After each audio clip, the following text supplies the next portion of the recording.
Dateline, news and conversation. The topic tonight, Rothschilds Gaza Land Grab. The only person we can discuss this with is with me tonight, my good friend, Dean Henderson. Dean, welcome back to the show. Great to see you, Regis. Good to be back.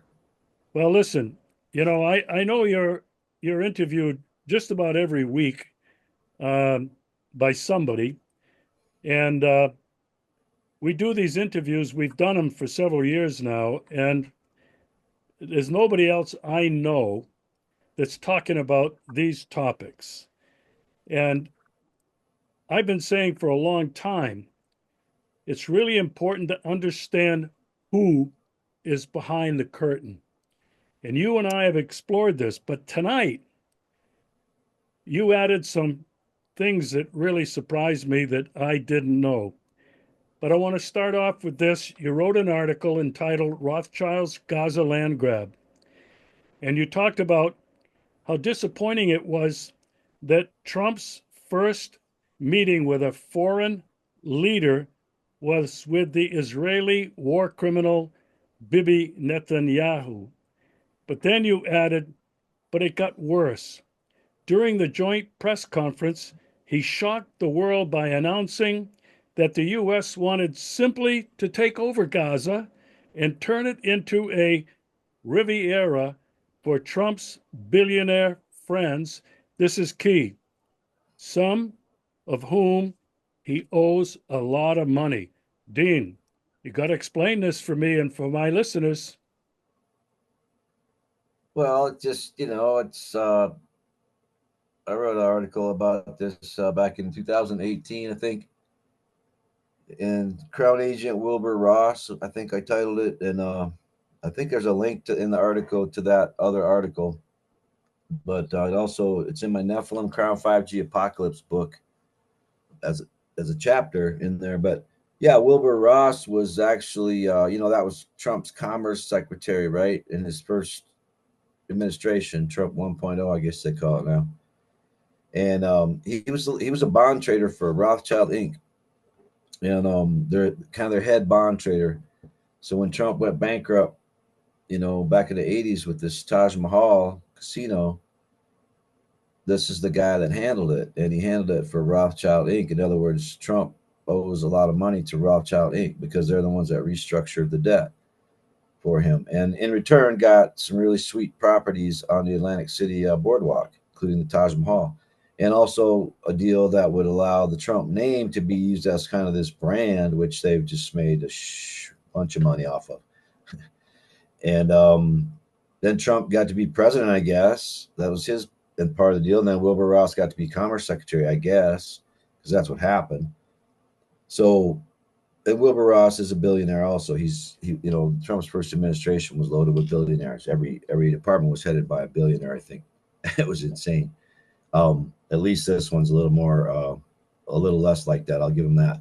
But Wilbur Ross, yeah. So, and then Rothschild Inc., yeah. So also part of that was Resorts International, and that's Roy Cohn, who's Trump's kind of mentor. And everyone says, he's the one that taught Trump never to say you're sorry and never to go on defense, always to stay on offense. Like if somebody slanders you on TV, just sue them right away, And that's what Trump does, and that's Roy Cohn. But Roy Cohn was involved with Resorts International. And people might remember Resorts International as this CIA drug trafficking sort of cutout in the Caribbean and the Bahamas. And, Meyer Lansky had dealings with it and his bunch. And the Mary Carter came out of that. And the Rockefeller family had interest in the Resorts International. So did Kissinger. So it's all tied up in the Trump bankruptcy and how they sort of Resorts International and Trump sort of shifted. They got bailed out. They went bankrupt, and they got bailed out by the Rothschilds. But in return, they owe the Rothschilds what? So everything I just said, but what else? Well, Trump's president again, and this is why he's talking about grabbing this land in Gaza. Look, everyone in Israel considers the Rothschilds the founding fathers of Israel. That's just the way it is. Now you can sit over here in the Western media and you can say, oh, it's conspiracy theory. Well, go to Israel and ask anybody, and they'll just tell you the Rothschilds are the founders of Israel. They're glorified as like, the people that got it done because they wrote the Balfour Declaration or they signed it or whatever, we're a big part of that. And other things, funded the Haganah, funded the Stern, funded the right-wing Israeli death squads that came in and just, slaughtered Palestinians initially in the 40s when it was British Palestine. And so funded all that stuff. But, so Trump's over there saying, yeah, we're just going to, he didn't say buy, he didn't say acquire, he didn't say offer them money. He just said, we're just going to take that over pretty much. And then later they were climbing it down, and Rubio's backing it up and saying, oh, yeah, no, the Palestinians will be allowed to come back after we fix it and all this stuff. But the bottom line is, look, it's not, he says, Israel's just going to hand it over, he says, when they're done. Well, first of all, they're never going to be done because they're not winning. And it's hard to be done when you're losing. And you're getting 3 hostages back for every 200 that you're giving to Hamas. And why? Because Hamas is winning. Now, the people of Palestine are not winning. They're getting genocided. And yeah, it's uninhabitable, but they're not going to defeat Hamas. That's the problem. So it's not theirs. It's not theirs to give the U.S.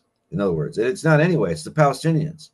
So it's the most arrogant, colonialist, sort of like mercantilist, sort of I don't know, 16th century East India Company mentality I've ever. I mean, I haven't heard this kind of craziness in a while, dude. I mean, ever since the guy in Argentina took out the chainsaw, just, I don't know. Yeah, it's out there. But yeah, they're climbing it down now, and now everybody's saying, oh, because Egypt, I guess, came out now and said, well, we got this plan now that we're going to develop Gaza, we're going to help rebuild it, we're going to. So some people are saying, and it could be true because Trump is a negotiator, that he was just being dramatic, and he was just, doing this negotiator thing and saying, well, if somebody doesn't come in there and fix it real quick and help them out, we're going to do it, and we're just going to take it. And, so, like I said, Egypt since then has actually done that, has actually floated an offer to sort of have this rebuilding and stuff. So who knows? That's the thing with Trump. You have to take everything with a grain of salt. And I'm definitely not one of these people who's, me, Regis. I mean, I'm from the old school left tradition, right? And I'm not into bashing Trump just for bashing Trump's sake. And I'm not going to be triggered by this guy because he's definitely no worse than Bush 1 or 2 or a whole bunch of other people I've seen run through that White House in my life, like Dick Cheney. So whatever. I mean, he's just Trump. Okay. So the day before that, I read an article about how Elon Musk is finding out there's these bio labs that the USAID was funding, like $53 million the USAID had sent to Wuhan to do the COVID research for gain of function with the EcoHealth Alliance, which is like, Brown University and Johnson & Johnson. And yeah, the EcoHealth Alliance, that's the core of what happened. That's what happened to Wuhan. They were the contractor that it got away from, or that let it go for DARPA. We don't know. Was it an attack on the Chinese? Maybe. Anyway, they did that. USAID did that. So I'm not one of these people that has a problem with shutting down USAID. Are you kidding me? USAID is like the CIA for third graders, kind of. It's like they just realized, okay, if we use the USAID and if we put little US flags on the cans of beans and flour and the most cut rate commodities you could find, the lowest quality stuff we could possibly, the bottom of our grain bins, and then we put it in cans and we sent it to Guatemala, and it says free from the United States of America, from the USAID. And so that's just another form of colonialism. It's just soft colonialism. So if you do that and you convince people that you're the good guy, then you don't have to send in the army and back up the death squads and kill the leftist guerrillas, which they did have to do in Guatemala and pretty much everywhere else, because it really, honestly, that's the other thing. It just never works. Like, people see right through that stuff. They're like, oh, I see. You're just here to get this land over here into cacao production for Hershey's Corporation. Meanwhile, you're going to give us this food aid over here because we're displaced now because of that. And, it's just, come on, man. It's just like, it's part of the neo-colonial scheme, the USA idea. So you can shut that whole thing down, in my opinion. You can shut the whole CIA down, in my opinion, which Ooh, Trump might shut the CIA. Oh, good. Shut it down. Ooh, Trump's cleaning out the FBI. Clean it out. Shut it down. Yeah, turn the J. Edgar Hoover building into a museum to the deep state, like Kash Patel said he was going to do. Do what you said you were going to do, for Christ's sakes. So I'm not one of those people, but no, when you start coming out and even Greenland, okay, whatever. I know he's just blowing smoke. Panama, he did get the Chinese contracts for these ports in Panama backed off. The Panamanians are not going to renew their contracts to these two Chinese companies that do in fact run these ports on the east side of the Panama Canal. Hey, that's a real concern. So that was actually smart. So I'm not one of these dumb liberals who just knee-jerk reaction. Oh, Trump did it. It's got to be wrong. Trump did it. It's got to be wrong. You know, and these are the people I really hate more than Trump. Okay, to be clear, just to be clear. I mean, I'm really sick of these people. They don't want to help. They don't want to try. They don't want to, they don't want to do anything. But yeah, but then, he comes out and does this with Palestine. It's just like, this is the problem. This is what I've always said. It's like Trump can do all these other things, like maybe even negotiate with Putin, throw Zelensky under the bus, get that done. Even that he can do. And that's great. I hope he does. He probably will. But until he figures out the Middle East, we're in trouble. And we're in trouble because all the Arabs in that region, I mean, come on, man. It's just, so anyway, but as I say, he did back off it, and that's a good sign because that's what the press is for. That's what people like me are for. That's what I do. I call bullshit when I see it, and I say Rothschild Gaza Land Grab, title of my article, and I explain that Trump's handing this over to the Rothschilds for casinos, and I explain that there's oil and gas off the coast that BP Gas found, and I explain that Royal Dutch Shell took over those contracts in 2016. So they're sitting on those contracts, and basically Royal Dutch Shell, who owns it? Victor Rothschild is the biggest shareholder. Fact. Queen Beatrice of Netherlands, the Queen of the House of Orange, is the second biggest shareholder. Fact. Got any other conspiracy theories you want to talk about? It's like, whatever. It's really happening. So if you want to bury your head in the sand and say it's a conspiracy theory, go ahead. I don't know. It's just so old and stupid. But this is all really happening. So this is what's going on. And it has to do with the third temple, and it has to do with Prince William, being crowned probably the king of the world in somewhere along that coastline in some castle amidst all the casinos and the brothels. And, it's just, this is what these people like to do. The Saudi princes will hang out there, do their cocaine, do their lines of coke. There'll be body parts going through there, and there'll be all kinds of things going through there. What else is new? This is what goes through Israel every day. This is what goes through Ukraine every day, and other little cesspools around the world that they run, like, well, Colombia until recently, but now the left's taking over Colombia, so that's finished. I never have to ask you, tell me how you feel. Right, that's true. So, and that's what I think I like about you and what people like about you. There's no BS. It's pretty straightforward all the time. I want to get back to the press conference briefly before I move on. I was shocked by the statement he made about feeling compassion for those poor Palestinians who lost their lives and that the entire place was demolished, with that satanic, evil man next to him grinning like a Cheshire cat and saying, never mentioning that it was that guy who ordered the bombing with 2,000-pound bombs that demolished Palestine and killed Right. tens of thousands of Palestinians. He turned it into, oh, it's a humanitarian crisis, which is what they always do.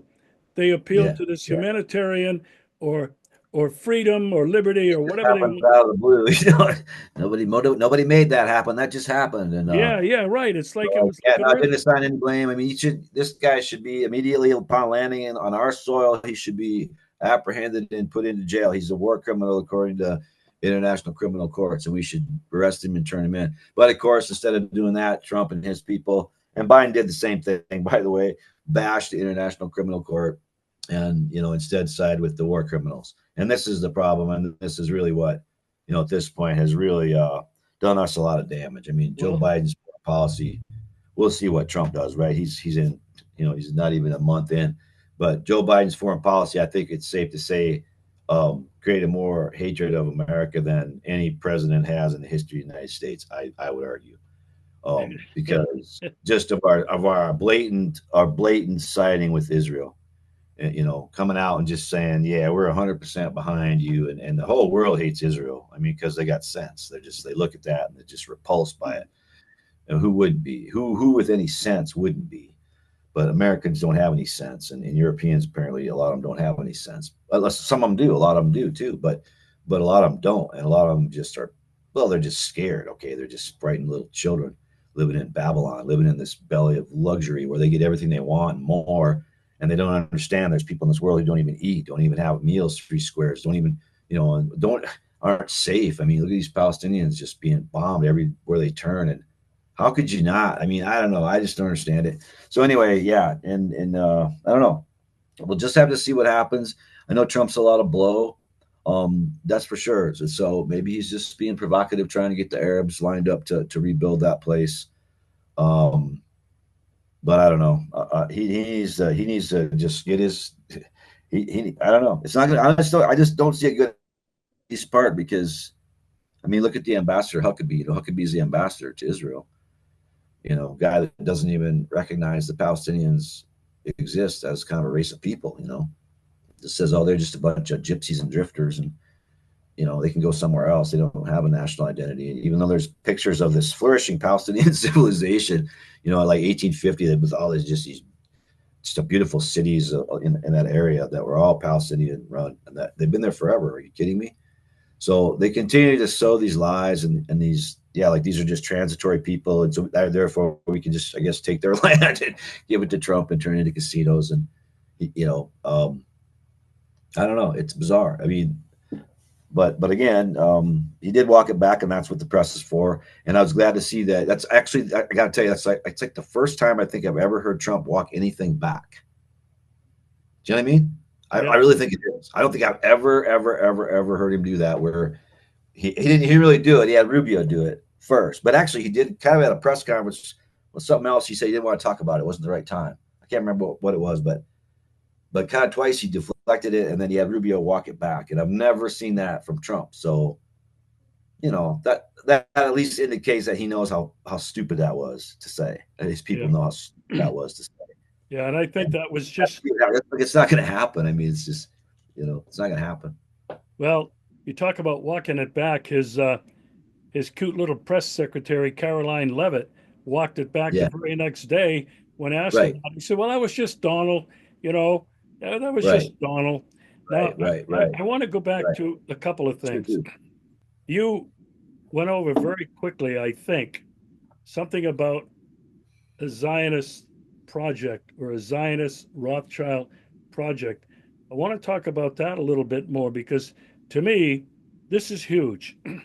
Uh, Number one, you are, and I agree, are establishing that it's the Rothschild family cabal, big bankers, billionaires that are part of that cabal, uh, who are behind this Zionist project.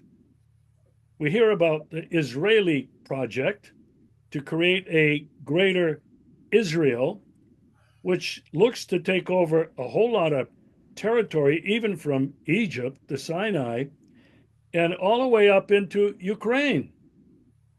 And Dean, you mentioned oil, and you went over that really kind of quickly. It's another reason that the Rothschilds are behind this because of their investments in Yeah. oil off the coast of Palestine.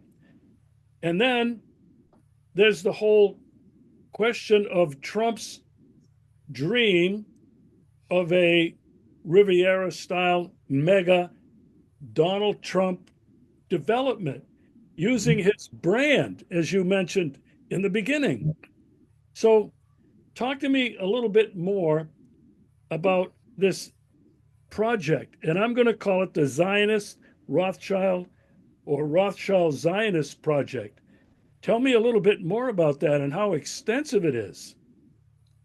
One of the things about Israel that people need to always remember, is that Israel sort of sits the middle of the world, as far as the trade routes and the continents. And, you know, if you look at a map of the world and you're running from whatever, say, Oslo to Singapore, and then they Vladivostok, say, to what, Namibia or something, whatever. It's just like Israel, it's really central and it's a crossroads. You have to go through there unless you're, overland. You have to go through there, get through, and to go where you're going. And so it's always been a very strategic place where the most powerful forces on the planet have kind of scrapped over it, and that's why there's always been corruption there. That's why there's always been land grabs there.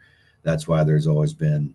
That's why Zionism is named after Mount Zion outside Jerusalem, where the tribe of Dan existed, and that you get into Cain and Abel, and you get into the Canaanites, and you get into the bad guys, early on, and this is the roots of Zionism. These are the people who, kind of the fake Jews who went to Babylon and then went to Khazaria, and Khazaria now is Ukraine. So you wonder why this extends all the way to Ukraine, and you wonder why what's happening in Ukraine's happening. It's because that's the old Khazaria, and that's where the Rothschilds were, the Baccarats before they were the Rothschilds or the Bowers, and ran the Silk Road trade route on the western side. Lee family ran it on the eastern side. Slaves, right? A lot of that whole thing. Silk Road was all about a lot of slavery, a lot of just bad things, a lot of bad things. People disappeared a lot going through that region of Khazaria. The Russians had to invade them and eventually pushed them into Eastern Europe, and then they intermarried the royals, these Khazarians, and that's who the Rothschilds and the Zionists are. And the Zionist project has nothing to do with really Jewish people at all in the end. I mean, it just has to do with geopolitics and global power. And they want to run the world from this central place, Israel. They want to, they want to run it out of this kind of Showtime, Las Vegas kind of deal, because look at Dubai right now. Dubai has become the most probably debauched city in the world now. Why? Because Hong Kong, Shanghai Bank, and Standard Chartered Bank, the two British banks, decided they wanted to run the drug trade out of Afghanistan now instead of Thailand and Burma. So they switched it all over to the Golden Crescent from the Golden Triangle, started a war in Afghanistan, and set up their banking system in Dubai to launder all the money. So that's why Dubai is where it's at. But it's the same way. It's all debauched, and it's like, craziness. But this is going to be even more audacious, even more nutty, because it's going to be the New World Order, the capital of the New World Order. And you're going to have a global monarchy. There's not going to be any democracy. Forget about that. These are just things that were allowed to happen so that Westerners would innovate, let's just say, and we would have little businesses and ideas, and they could grab those ideas and businesses from us too, before they just kill us all, which is what they really want to do now. They just want to have a global monarchy, no democracy, a lot less people, a lot fewer people everywhere. And but they do want it to be Israel, that location. So this whole land grab thing is for real, and they're gonna what did Huckabee say? They're gonna change the West Bank's name back to Judea, right, or something. Um, so that's all this evangelical crazy stuff. The evangelical stuff is just out there. It says basically Israel has to be destroyed for the, I think, for the people to be raptured. The Christians, the right wing evangelical Christians, they want Israel to be destroyed. The ones that really understand it, they want Israel to be destroyed, so they'll be raptured. Is how I get it. So it's pretty weird, but I don't know. It's bizarre, but it's all intertwined. The Rothschilds, all this Messianic Jew stuff, all this Jared Kushner and all this stuff, and all this this evangelical stuff that is very pro-Israel. It's almost like a division of the Mossad or something. This whole evangelical movement has been the CIA, whatever you want to call it. But this has definitely been an attempt to push people into those evangelical churches. And a big part of that is just their blind obedience to, this New World Order, I guess, Israel at the center of it. Now, there's another branch of them, people who, of course, hate it and are against it. But I don't know, so it's all different. But yeah, it's all factored in. And then, the Rothschilds, of course, they own Royal Shell. They also own a big chunk of this thing called GD Oil, which has pipelines going through the Golan Heights. And another big part of what's going on here is this fight over, like, who's going to control the natural gas pipelines of the world, which is the Pars 1 and Pars 2 oil fields are very key to this in the Persian Gulf. Iran owns the Pars 2 oil field. Qatar owns the Pars 1. They want to take the oil north and to the Rothschilds too, with their pipelines into Europe, whereas the Iranians want to take their oil to India, to Russia, to Africa, and developing countries. So there's a bit that's a big part of this. What's going on is definitely oil and gas, and not the offshore stuff off of Gaza. It's one thing, but it's nothing compared to the pipeline potential. That because as I say, you have to go around this thing or to get where you're going. So same with an oil pipeline.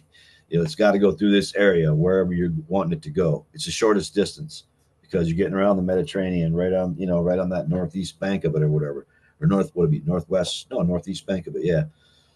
So that's probably in the end just as important as anything too. Just straight up energy politics. But I guess Trump's gonna suck all the oil out of Alaska and send it to Japan. It sounds like as of yesterday. So made a big deal with the Japanese. Yeah, so that's thrilling, but I don't know. It's dicey times. Look, the billionaire class is taking over. They're bound to not do us good. Okay, so maybe there's going to be moments where you think, "Oh, Trump did good."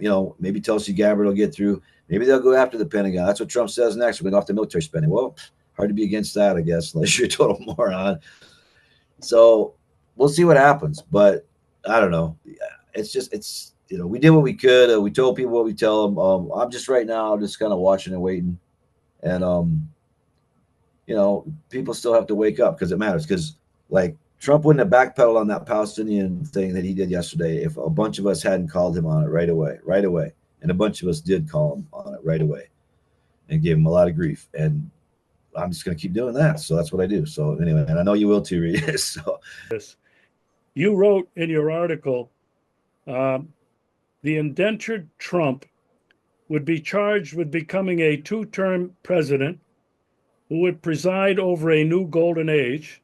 I want to know what you mean by that, where the crown billionaire class would completely come out of the closet and rule over a new secular order with Satanism as its ethos.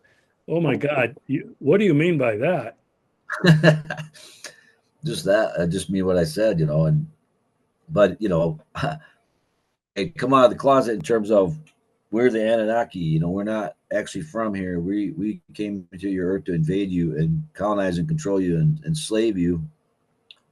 And yeah, they're going to do all of that. And the whole Israeli thing, it's like the beginning. It's just it's a test. Right? Like, let's see what we can do with the Palestinians first, and whip them into shape. And then there's going to be a lot of brutality in this thing. And the golden age wasn't so great. And people, they talk about it like it was this great time, but it was really a time of a lot of not so good things. A time when Saturn apparently was like a double sun. Like we had two suns, and one of them was Saturn, and that's where supposedly this cult of Saturn comes from, or Saturnia, which all these Satanists are. Yeah, that's part of Satanism. Saturn, Satan, Santa, Satan. I mean, there's all these Satan things going on, but they, it's just like they. Yeah, I don't know. I mean, the golden age, and it's a time of when the oligarchy is going to again just openly control us. I mean, they literally have the reins of government. It used to be like the really rich people, they would hire managers or other people to do now they're just, it seems like they're just coming out and they're just saying we want to run things directly now, and they're doing that more and more just in your face. Yeah, I mean, average person can't hardly make it. Average person in America just barely making it. I mean, they're tapped out on their credit cards. Now they're doing this thing called buy now, pay later, which is different than a credit card, which is really scary and dangerous. And they don't even count that as part of the credit card debt. So it's a whole nother thing now. And I mean, most people are just like that, just hanging on, paying their bills with credit cards, going into debt to pay their bills, going into debt to buy food. Yeah, seriously. And then there's this other bunch of people who have 8 or 9 or 10 houses in different big houses, like $1 million houses in different locations around the world, right? And they own all the stock in NVIDIA and Microsoft and all these Amazon. They're the tech titans and whatever, the defense, who knows. but these people are eating our lunch, man. Okay, so we just got to hope again. And I've said it many times, but we just got to hope that the axis of resistance in other parts of the world rises up against this thing, whether it's through the BRICS or whether it's some other way, to break the hegemony of these billionaires. Because right now, yeah, I mean, they kind of got us by the what, and that's why things are just continually, if it feels like you're living in hell, it's because you are, because that's the kind of world these people create. Because why? Because they're Satanists. They like hell. To them, it's just a good old time, and they're creating war, and they're creating, vaccines that kill us, and medicine and precision medicine that's going to kill us even more, and that's Trump's Stargate, and yeah, it's scary. It's scary stuff. So, there's a lot going on, and they really are trying to accelerate their 2030 agenda, and yeah, pretty soon it's just Soma for the masses, just like Brave New World, right? And just take your Soma, be quiet, um, and that's what we're leading up to with this stuff that's coming, and this marriage of Trump with the tech titans, and Elon Musk. And Elon Musk, what is he? He's Royal Society. His dad was, or his grandfather, I mean, in Canada, was a big part of the humanist movement to try to bring that in, and that's exactly what Musk is all about with his Neuralink and everything else, trying to basically, it won't be that computers come and take your jobs, although there'll be some of that. It'll be that you will literally be sucked into the mainframe of the computer, and you will become part of the machine. You will become a machine. You will lose your soul, and you will agree with the hive mind on every single issue. And but then, yeah, I mean, it's just scary what's going on. So it's a lot at stake. It's a spiritual battle. Um, I'm planning to win. You know, Yeah. You talked no about other way. the billionaire class. It couldn't have been more obvious during his inauguration address when sitting behind him just to the side in primetime seats were the billionaire class. Jeff Bezos, uh, what's his name?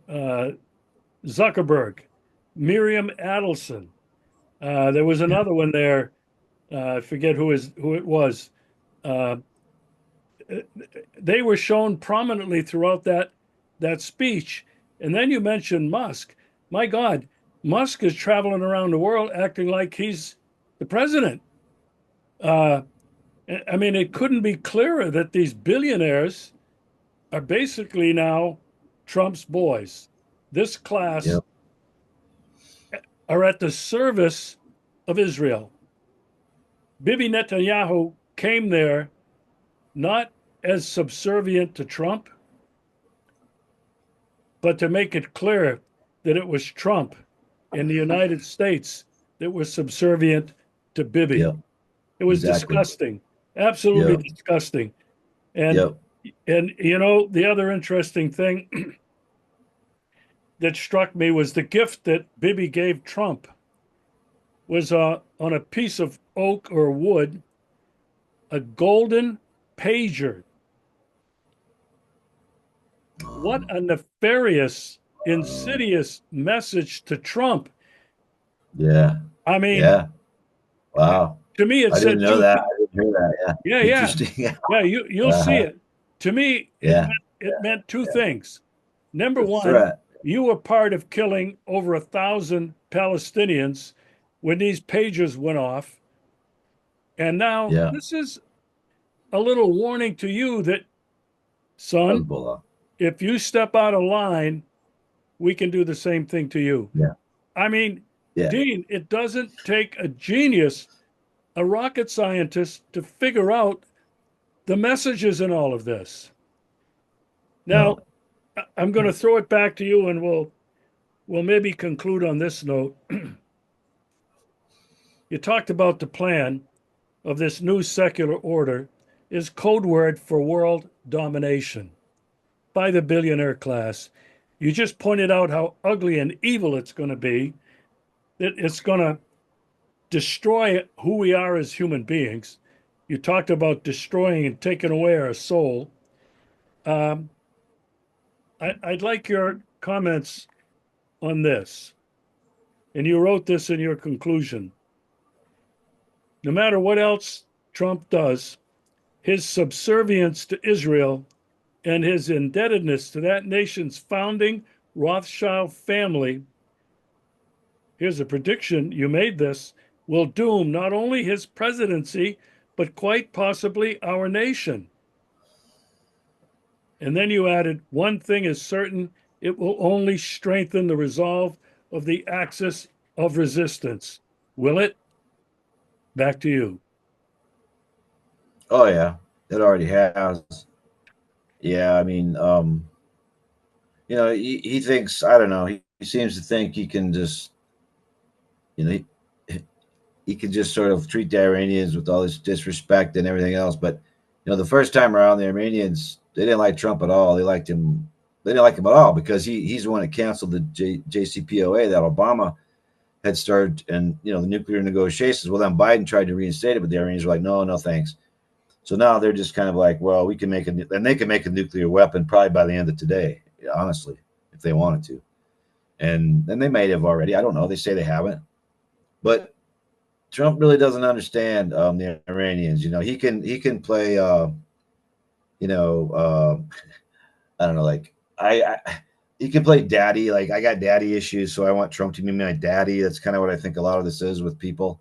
Like why they like Trump because he's. It's hard to explain, but but that's what I think it is. They have daddy issues. The ones that really like him. Because so they just want an authoritarian person to just tell them what to do, right? But and maybe that works with I don't know Venezuela, Colombia, I don't know, maybe Chrystia Freeland, maybe that works with the Financial Times people in Canada that run that country, but that's not going to work with the Iranians, and that's not going to work with the Houthis, and that's not going to work obviously with the acts of resistance, and they've already become stronger. Are you kidding? I mean, Iran's emerged despite the propaganda, despite the lies. Even Trump said it. Trump said it in the damn press conference. I mean, was anybody listening to that? Bibi or some reporter said, "Oh, now that you have Iran weakened," and Trump just continued to say, "Iran's not weakened. Iran's strong. Iran's not weak. They're strong." He kept saying that over and over. Like he knows. He's telling you right there the truth. That's the truth. Iran came through this stronger than ever. Are you kidding? They hit Israel twice with a lot of missiles, man. That's never happened before. And they claim they've taken Iran's air defenses out, but that's a lie. I know it is.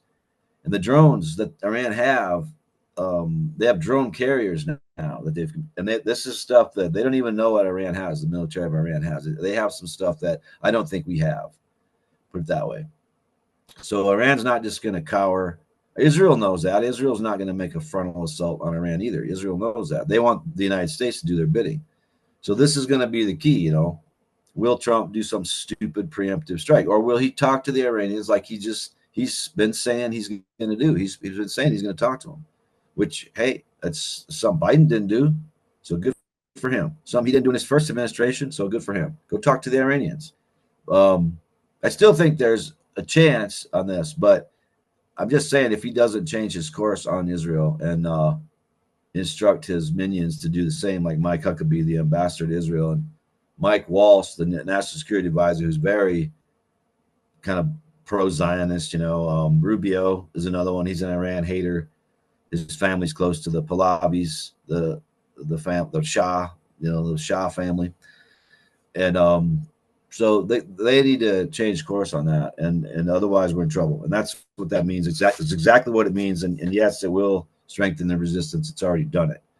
So even if they do want to live in La La Land, and of course they do, because that's what they do. Yeah. Um, his campaign slogan, MAGA, Make America Great Again, uh, it seems to me that everything he's doing is going to backfire and is already backfiring and is actually going to make America weaker, worse than ever. Um, my fear is, and kind of my hope, because I think it's the only way out of this bag, is the Zionist controlled United States and Europe has got to collapse. collapse under its Yeah. own stupid mistakes. And And they could do that. They could do that on Trump because they like to kind of the media. You know how the media is with Trump. They want to go after Trump. The media, which is just interesting, and it's part of the psyop, right? It's part of the knee jerk thing they want you to do with Trump, and Trump's the red herring, and they want to use Trump and make you react a certain way. That's and whether it's MAGA way or whether it's I hate Trump so much way or whether it's whatever. They just want you. They want to create hate. I think he's like a hate generator. He's a generator of hate from both sides. So mission accomplished. Yeehaw. But also just they wouldn't mind crashing the whole thing on Trump, see, because they really despise him too, because he's just crude and he wants to be part of the Rothschild class, but he's just not. He's just never going to be. He's always just going to be kind of a minion. There's thousands of people, and a lot of them have the last name Rothschild that have more money than Elon Musk, and a lot of them have the last name Habsburg too, and other last names too, Palavicini, Algabrandini, and on and on and on. So forget about this notion that Musk is the world's wealthiest person or whatever, or even it's ridiculous. He's a minion. So the real power, they don't have to do these things. They don't have to go into the treasury and audit things at night. They don't have to do that. They would never be asked to do that. That's beneath them because they're the crown. They sit on your head and they do nothing. And the Illuminati's the head and they do stuff, and then the Freemasons below them, they carry out stuff, and they're the muscle or whatever, and the mafia. And the Rothschilds are the mafia. Don't be stupid. I mean, who do you think Meyer Lansky was? I mean, he was a Rothschild agent as well, and he was the biggest mobster in America. Who do you think the mafia is, man? The mafia is an acronym for Giuseppe Mazzini. And Giuseppe Mazzini was the 33rd degree Mason that founded the mafia. And it's an acronym. It's like Mazzetti, Ferma. I don't know. It means fire, arson, and theft. Anyway, it's like, yeah. Look, this is the mafia. The billionaire class runs the mafia too. They run all the gangs. They run all the drugs. They run. Don't you understand? They run everything, and including the underworld, the bad, the real. Of course, that's what they specialize in. There's a lot of that they specialize in. So because they're Satanists and they get a kick out of all these things. Why do you think they lived to 102 or 104 years old? I mean, they drink adrenochromine apparently, from babies and stuff. I mean, they're sick. These people are sick. They don't care about people. They care about money. That's all they care about. So they don't care about the Palestinians. They just care about the waterfront property in Gaza. Jared Kushner said it, months ago in March. He talked about the waterfront property in Gaza. So yeah, they don't care about the people. The people are just whatever. They're just in the way. Mostly they're just in the way. So that's what they want. They want to depopulate a lot of the world and set up a world capital in Jerusalem and run the world from there through a monarchy. And it's probably going to be Prince William. Yeah, because he's got the purest Anunnaki blood. But that's what I think. That's what I think they're heading for. And everything that's going on just affirms it, just keeps affirming it. Like this is now going on. They've already seized another big chunk of Syria. Now you're going to see Israel find a pretext and take a big chunk of probably Western Iraq next, because that they want Western Iraq as part of the greater Israel too. And on and on and on it's going to go. And as long as the U.S. continues to back these crazy, mad people in Israel, as they just grab more and more land, then they'll grab it. What's going to stop them? Up to a point. And then, if it's certain land, certain places, then yeah, maybe the Iranians step in, or the Russians even, or the Chinese even, or we don't know. We don't know what that line is for those particular countries or anything. But definitely, I think the tension will continue as long as Trump doesn't change his policy vis-a-vis Israel and Iran. Put it that way. yeah, you mentioned the axis of resistance. I'm assuming you mean Hamas, you mean the Houthis, Palestinian Authority. Uh, but would you now include like Russia that recently signed this comprehensive agreement? I don't know if they want to call it an alliance yet, but do you think that changes the calculus in the Middle East in terms of Russia now being part of this axis of resistance? I think it does vis-a-vis Iran, yes, because that's the agreement, and I think China also having also signed a deal with Iran recently too changes it. That doesn't mean they're gonna come out and openly support the Hezbollah, say for example. But on the other hand, I've heard the Russians have already sent some weapons to the Houthis, and doesn't sound like the Houthis need much help because they've now made a hypersonic missile that people are saying it's like the fastest missile anybody's ever made, and homemade. It's homemade off of the back, basically the plan of a Scud, just a Scud missile, and they've engineered it. The Houthis have, and it's like supposed to be like so fast that they've been hitting Tel Aviv regularly with it and places around Tel Aviv. So the Houthis are probably they'll probably have the most badass shit right now of anyone, which is pretty funny. See, the world's changing. Aircraft carriers are obsolete. They're just going to be moving targets in the middle of the ocean. You're not going to want to have one. It's just going to be a target. Okay. It's all changing. It's going small. We're going drones. We're going stealthy. We're going flying in low, below radar. Because guess what? Radar doesn't pick things up below a certain level. Oh, gee, never thought of that. So simple, right? But the Iranians thought of it. The Houthis thought of it. And so I don't know. Will Russia become part of that? I mean, in a sense, they already are.